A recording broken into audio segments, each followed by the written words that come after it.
Elara lived in a small house nestled on a quiet street. Her hair was the color of soft snow.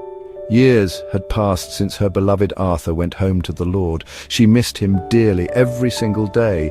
Yet her life was not empty. It was filled with small routines and quiet joys. She moved with a gentle grace. Her smile was warm like sunlight on a cool morning. She was a simple woman, content with what God had given her. Her days were painted with peace. Her little home was her sanctuary. Lace curtains framed windows that looked out onto a garden. This garden was her pride.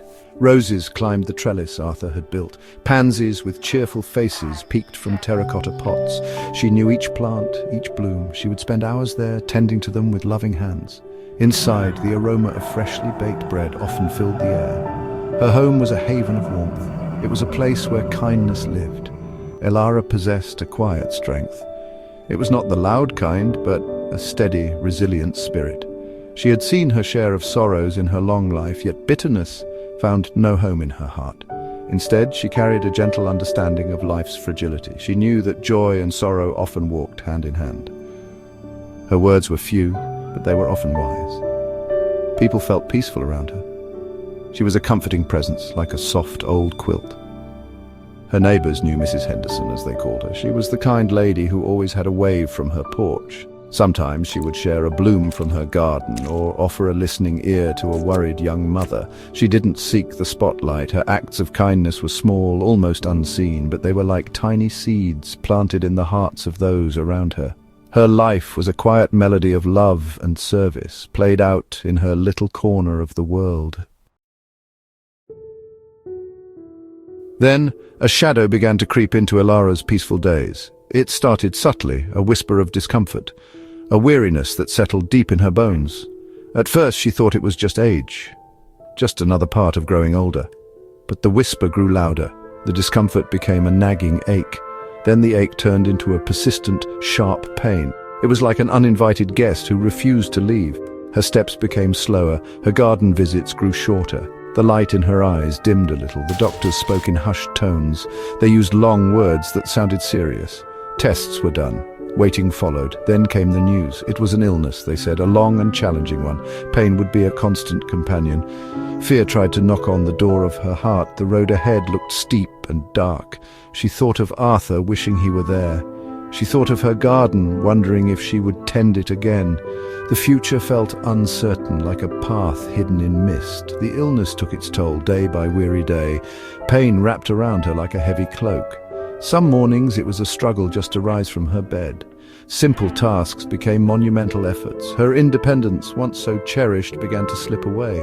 She needed help with things she had always done herself. This was hard for Elara. She had always been the one to give, not receive. The vibrant colors of her life seemed to fade into shades of gray. Her body felt frail, a betrayer of her spirit. In those early days of suffering, tears sometimes fell. She was human after all. The weight of it all felt immense. How could she face this long winter of pain? Where would she find the strength? She sat by her window, watching the world go by. The roses in her garden still bloomed, unaware of her struggle. For a moment, despair might have whispered its lies. But then something deeper stirred within her. A quiet resolve, a flicker of the light she had always carried. She was not alone in this. Elara's faith was not a grand display. It was not shouted from rooftops. It was a quiet, steady flame burning within her heart. It had been her companion through many seasons of life. Through joys and sorrows, her trust in God remained. Now, in this fierce storm of illness, her faith became her anchor. It was unseen by many, perhaps, but it held her firm when the waves of pain crashed over her. She knew God had not forgotten her. He was still there, in the midst of the storm. She could no longer kneel by her bed to pray, but her heart could still reach out. Her prayers were simple, honest conversations with her Heavenly Father. "Lord, help me," she would whisper. "Give me strength for this day." She found her worn Bible, its pages soft with use. Her eyes, though tired, would trace the familiar words. Words of comfort, words of promise. Passages she had known since childhood now spoke with new meaning. They were like fresh water to a thirsty soul. She found solace in those sacred lines. There was no room for bitterness in Elara's heart. She did not ask, "Why me?" Instead, she asked, "How can I honor you in this, Lord?" This was a difficult path, yes, but she believed God could walk it with her. She held on to hope, not with a desperate grip, but with a gentle trust. She looked for small blessings each day, a kind word from a nurse, a sunbeam through her window, the sound of her grandchildren's laughter on the phone. These were reminders of God's goodness, even now. This unwavering faith became her shield. It did not remove the pain, it did not shorten the illness overnight, but it changed how she faced it. It gave her an inner peace that defied her circumstances. While her body ached, her spirit found a quiet resting place. She was learning that God's strength is often made perfect in weakness. Her small room, sometimes filled with suffering, also became a sanctuary of quiet trust. She was held by a love stronger than any illness. Even as pain became her constant shadow, Elara's heart for others did not fade. She could not move much, she could not bake her famous apple pies. But her spirit of giving found new pathways. Her room became a place where others found unexpected comfort. When her daughter Sarah came, tired from work and worry, Elara would listen. She would offer a gentle word, a knowing smile. She reminded Sarah to find moments of rest, to trust in God's care for them both. Her young grandson, Tom, struggled with a problem at school. He sat beside her bed, his small face etched with worry. Elara, though weak, took his hand. She spoke softly of courage, of doing the right thing. She shared a story from her own childhood. Tom left her room that day feeling a little lighter, a little braver. Her nurses too felt it. They came to give care, but often left feeling cared for.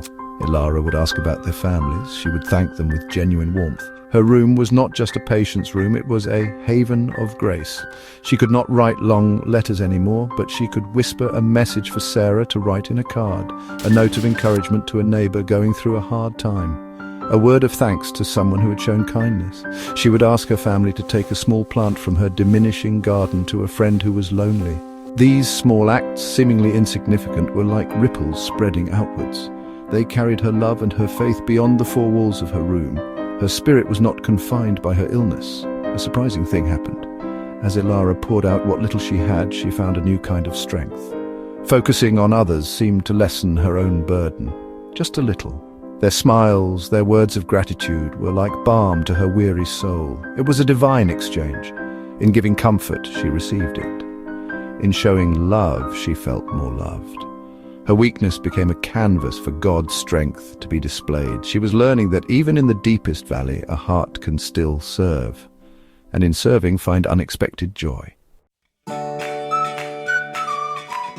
Then one morning something felt different. It was subtle, like the first hint of spring after a long, hard winter. Elara awoke and the sharp edge of her pain seemed a little duller, just a fraction, perhaps. But it was there, a small space, a moment to breathe a little easier. She didn't dare hope too much at first. She had known good days before, followed by difficult ones. But this felt like a tiny, persistent ray of sunshine peeking through heavy clouds. A glimmer of healing light. The doctors noticed it too, a slight improvement in her energy, a little more color in her cheeks. They spoke with cautious optimism. The road to recovery would still be long, they said. There would be ups and downs. Healing is often a slow dance, 2 steps forward, 1 step back. But there was a change, a turning of the tide seemed possible. Elara listened, her heart filled with a quiet gratitude. She knew this was an answer to many prayers, her own, and those of the people who loved her. Each small improvement became a cause for celebration. Being able to sit in her chair by the window for a little longer, enjoying a few more bites of her food, speaking on the phone with a clearer voice, these were not grand miracles, but they were precious milestones. Her hope, which had flickered but never died, began to burn brighter.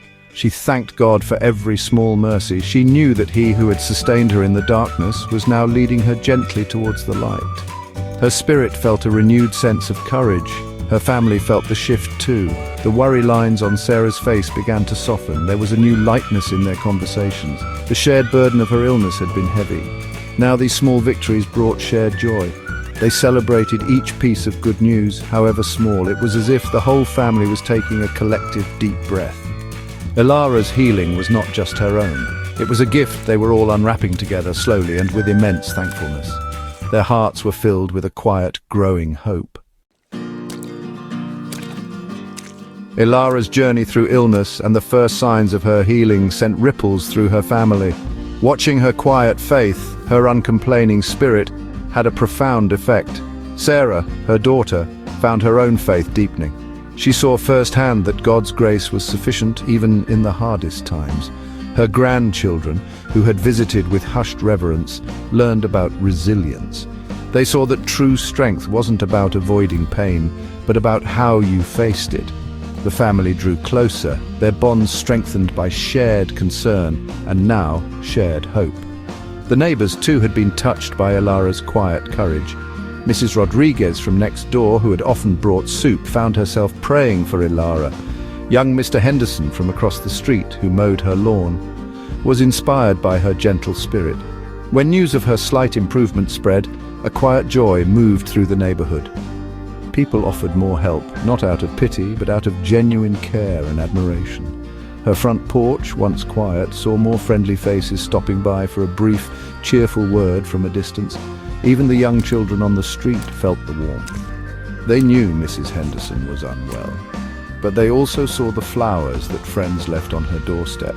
They heard their parents speak of her kindness. Her illness, in a strange way, had made her more visible, more present in the community's heart. They were learning a lesson about caring for one another. They saw how a community could rally around someone in need. Elara's quiet suffering and now her slow recovery was teaching them about love in action. It was as if Elara's illness had been a thread, pulling people together. Her pain had opened hearts, her faith had inspired them, her gentle nature had reminded them of the importance of kindness. Now, as she began to heal, that connection did not fade, it grew stronger. Her home, once a haven for her, was becoming a beacon for others, a place where they saw hope lived out, a place where they felt the warmth of a community reweaving itself, thread by loving thread. Her journey was mending more than just her own body. Elara's physical healing continued, slow and steady. Each day brought a little more strength, a little less pain. She could now sit in her garden for short periods. The roses seemed to bloom brighter for her return. But the true miracle, the deeper healing, was not just in her renewed health. It was in the countless hearts she had touched. It was in the love that had blossomed in the arid soil of suffering. Her journey had become a testament to something far greater than herself. She often thought of the words from the Bible, from Romans chapter 8, verse 28. And we know that in all things God works for the good of those who love him, who have been called according to his purpose. For so long, her all things had included intense pain and weakness. It was hard to see the good then, but now, looking back, she could see God's gentle hand at work. He had not wasted her suffering. He had used it in ways she could never have imagined to bring forth something beautiful, something good. Her pain, combined with her unwavering faith, had become a powerful message. Her family had grown stronger, their faith deeper. Her neighbors had rediscovered the power of community, of simple acts of kindness. Young people had seen an example of grace under pressure. Even her caregivers had been touched by her quiet strength and gratitude. The good that emerged was not a loud, dramatic event. It was a quiet transformation in the hearts of many. It was a deeper appreciation for life, for love, for faith. Elara's story was not just about surviving a terrible illness. It was about how God can take our deepest hurts and weave them into a tapestry of his grace. Her legacy would not simply be that she got better. It would be that she showed others how to live with hope, even in the darkest night. She became a living example that we can be more than conquerors through him who loves us. Her pain had indeed paved the way for a miracle of renewed health, yes, but more profoundly, a miracle of renewed hearts and spirits all around her. Beauty had truly come from ashes.